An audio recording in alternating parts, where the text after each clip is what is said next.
कबूतर ने बताया कि ये चार लोग हमेशा सिर पीट पीट कर ही पछताते हैं। ध्यान से समझ लो, कभी गरीब नहीं रहोगे। दर्शक बंधुओं, आज की कहानी बहुत ही शिक्षाप्रद है। इसे हमें बड़े ही ध्यान से सुनना चाहिए और अपने जीवन में उतारना चाहिए। कहते हैं किसी बरगद पर एक किंकुर नाम का कबूतर रहता था। उस कबूतर में एक विशेषता थी, जब भी वो बीट करता था तो वो सोने की बन जाती थी। एक दिन शिकारी शिकार के लिए जंगल में आया। हारा थका वो उसी बरगद के नीचे आराम करने बैठ गया। ऊपर वही कबूतर बैठा हुआ था। कबूतर ने शिकारी के ऊपर बीट कर दी। यह देखकर शिकारी को बड़ा गुस्सा आया, लेकिन देखते ही देखते वो बीट सोने में बदल गई। सोने की बीट को देखकर शिकारी की आंखें चमक उठी। वो बड़ा हैरान था। उसने ऐसा चमत्कार पहली बार देखा था। सोचने लगा, मेरा सारा जीवन शिकार करते करते बीत गया, पर मैंने ऐसा विचित्र कबूतर कभी अपनी आंखों से नहीं देखा है कि उसकी बीट भी सोने की बन जाए। शिकारी सोचने लगा कि इस कबूतर को अपने जाल में फंसाना चाहिए। अब तो शिकारी ने उस बरगद पर अपना जाल फैला दिया। वो कबूतर उसमें फंस गया। अब तो शिकारी उसे पिंजरे में डालकर अपने घर ले आया। घर आकर शिकारी सोचने लगा कि अगर राजा को यह बात पता चल गई तो मुझे जिंदा नहीं छोड़ेगा। राजा कहेगा कि यह कबूतर मैंने उसके पास क्यों नहीं पहुंचाया। अब तो डर के मारे शिकारी ने वो कबूतर राजा को भेंट कर दिया और उस कबूतर की विशेषता के बारे में उसने राजा को बता भी दिया कि यह कबूतर सोने की बीट करता है। यह सुनकर राजा भी बड़ा प्रसन्न हुआ। उसने भी आज एक अद्भुत कबूतर मिल गया था, इसलिए बड़ा खुश था। राजा ने शिकारी को कुछ धन देकर विदा कर दिया और उसने अपने राज कर्मचारियों को आदेश देकर कबूतर के रहने और खाने पीने की सारी व्यवस्था करवा दी। कई नौकर कबूतर की सेवा में लग गए। राजा ने कह दिया कि इस कबूतर के खाने पीने से लेकर आराम का पूरा पूरा ध्यान रखा जाए। उधर मंत्री ने देखा कि एक मामूली कबूतर के लिए राजा ने खास नौकर चाकर लगा रखे हैं। अंधाधुंध खर्च किया जा रहा है। सच कहा है किसी ने, राजा अगर किसी पर मेहरबान हो जाए तो पूरी कायनात उस पर मेहरबान हो जाती है। वो उसकी जिंदगी बदल सकता है। मंत्री को राजा की यह बात पसंद नहीं आई। मंत्री ने राजा से कहा, महाराज अगर बुरा ना मानो तो एक बात कहूं। राजा बोले, कहिए। तब मंत्री कहता है, महाराज आपको कैसे पता कि यह कबूतर सोने की बीट करता है? क्या आपने उसे सोने की बीट करते हुए देखा है? हे महाराज, ना तो ऐसा कभी हुआ है और ना आगे हो सकता है कि एक पक्षी सोने की बीट करने लगे।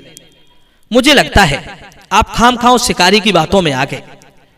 ऐसे हर किसी पर विश्वास कर लेना ठीक नहीं है। राजा ने सोचा, मंत्री भी अपनी जगह पर ठीक कहता है। भला कबूतर सोने की बीट क्यों करने लगा? मैं भी शिकारी की बेकार की बातों में आकर मूर्ख बन गया। अब तो राजा को ऐसी सनक चढ़ी कि उसने अपने नौकरों से कहकर वो कबूतर छुड़वा दिया। दोस्तों, जब कबूतर छोड़ दिया गया और छूटकर वो राजा के मुख्य द्वार के ऊपर जा बैठा और वहीं से उसने तुरंत सोने की बीट की, यह देखकर राजा और समस्त राज कर्मचारी हक्के बक्के रह गए। कबूतर कहने लगा, अरे मूर्ख राजा, मुझे तेरे ऊपर हंसी आती है। पहला तो मूर्ख मैं था जो मैं शिकारी के जाल में फंस गया।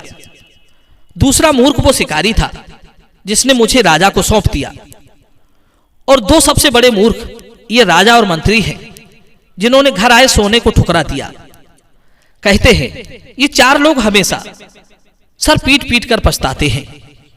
नंबर 1, जल्दबाज।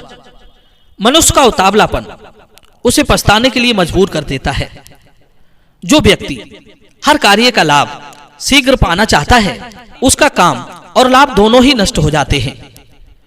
कुछ काम अपना लाभ देरी से देते हैं। ज्यादा उतावलेपन में रहने से व्यक्ति जल्दबाजी में अपने लाभ तक पहुंच खो देता है और वो परिणाम आने तक इंतजार नहीं करता। इसीलिए वो लाभ तक नहीं पहुंच पाता है।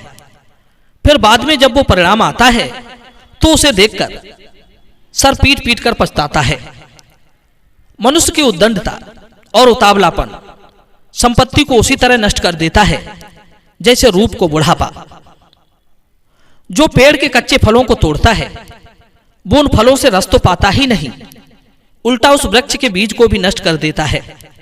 और जो समय पर पके हुए फल ग्रहण करता है उसे फल का रस भी मिलता है और उसके बीज से पुनः फल भी प्राप्त होता है। जैसे गाय गंध से देखती है, ब्राह्मण लोग वेदों से देखते हैं, राजा जासूसों से देखता है, साधारण लोग आंखों से देखते हैं और बुद्धिजीवी धैर्यवान मनुष्य अपनी बुद्धि और विवेक से देखते हैं। जो मनुष्य ये चार बातें याद रखता है उसके घर में कभी धन की कमी नहीं आती। धन के विषय में कहा गया है कि लक्ष्मी की हमेशा शुभ कर्मों से ही उत्पत्ति होती है, प्रतिभा से बढ़ती है और चतुरता से आपके यहां जड़ जमा लेती है और समय से सुरक्षित रहती है। जैसे हंस सूखे सरोवर के आसपास ही मंडराकर रह जाते हैं, सरोवर के अंदर प्रवेश नहीं करते, उसी तरह चंचल मन वाले, अज्ञानी, इंद्रियों के गुलाम, जल्दबाज, अंधी दौड़ लगाने वाले और आलसी लोग धन की प्राप्ति कभी नहीं कर पाते हैं। मित्रों, इतना कहकर वो कबूतर वहां से उड़ गया। जब राजा ने ये बात देखी तो वो अपना सर पीट पीट कर पछताने लगा, मगर अब क्या हो सकता था। सांप के निकल जाने के बाद लकीर पीटने से क्या फायदा। दोस्तों, उम्मीद करता हूं कि इस कहानी से आपने बहुत कुछ सीखा होगा। तो चलिए अपनी राय कमेंट में प्रस्तुत कीजिए, वीडियो को लाइक कीजिए और चैनल को सब्सक्राइब कीजिए। मिलते हैं आपसे अगली वीडियो में एक और चर्चा के साथ। आप सभी का बहुत बहुत धन्यवाद। जय श्री कृष्ण।